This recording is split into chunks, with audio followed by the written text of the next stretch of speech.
Well,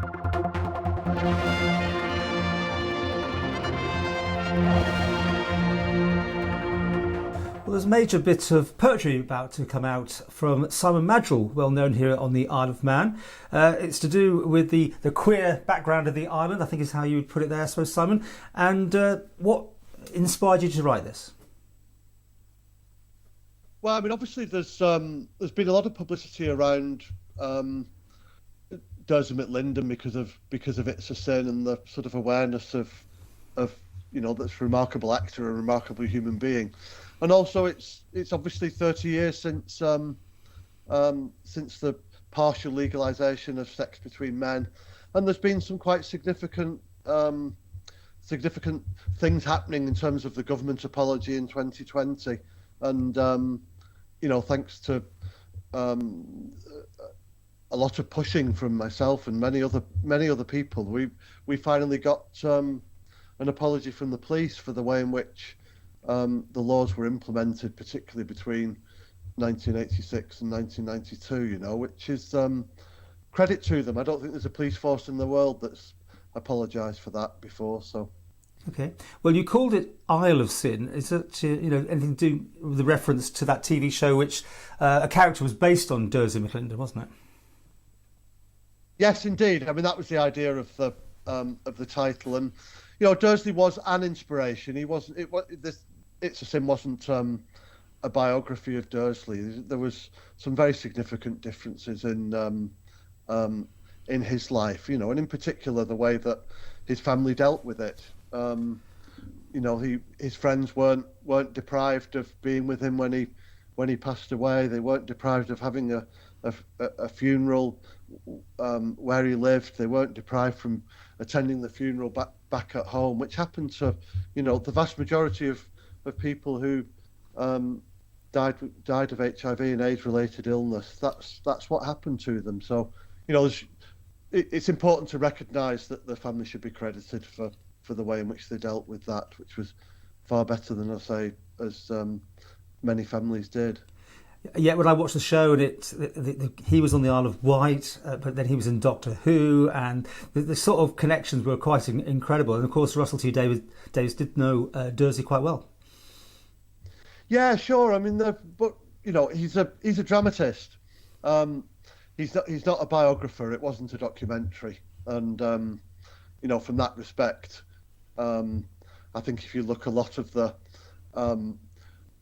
the spirit of Ollie Alexander's character, that as far as I can see was a great reflection of Dursley. So this selection of poems you've written is covering quite a few subjects, then, isn't it? Yeah, well, it's a celebration, I think, and I hope of Dursley's life without ignoring, the condition that he lived with and died from. But it also looks at that period of queer history between 86 and 92, as I say, which was a very dark period. The island imported a police chief from Greater Manchester, James Anderton's right-hand man, and a lot of the stuff that I lived through in Greater Manchester that James Anderton did were imported into the Isle of Man during that time, and the tactics of harassment is probably the politest way of saying it of gay and bi men was intensified during that period, as well as, of course, Alan Shea being sort of monitored, let's say. Yes, I see you dedicated it to him, haven't you, this work? Well, yeah, of course. I mean, if there's one person responsible for queer rights in the Isle of Man, then it's Mr. Alan Shea, and I find him an incredible inspiration. And he's inspired me to speak out on some of these issues because, I think documenting these truths is important. You don't learn from history by forgetting it. And I'm working on another Manx pamphlet, which is sort of a more traditional poetry, Manx poetry book. But a lot of these poems came up, so I decided that I would look to find a publisher just to publish the queer history stuff, and then I have another pamphlet coming out in July, which is more of a personal thing around looking at folklore and language and nature and wildlife and all of those things that we love about the Isle of Man, you know. Lovely. Well, would you mind reading us one of your selection? Yeah, sure. I'd like to read the one, the first poem about Dursley, and it's called Bells and Bells. You knew what you wanted from a young age. Adventure was fear to your mother, who sewed bells to the toes of your shoes, drawing due attention, your charm ringing for its own sake. One can get lost in plain ear sight. Centre stage can be an island entire of itself, and bells finally toll for actors too. Not all bells were quelled after yours. Too many other graves left unmarked or planted with trees hiding their truth, instead of friends surrounding them when the soil was fresh and ready. That was beautiful. What's your inspiration? Do you sit down and you write this in one go, or do you think about it and it comes to you slowly?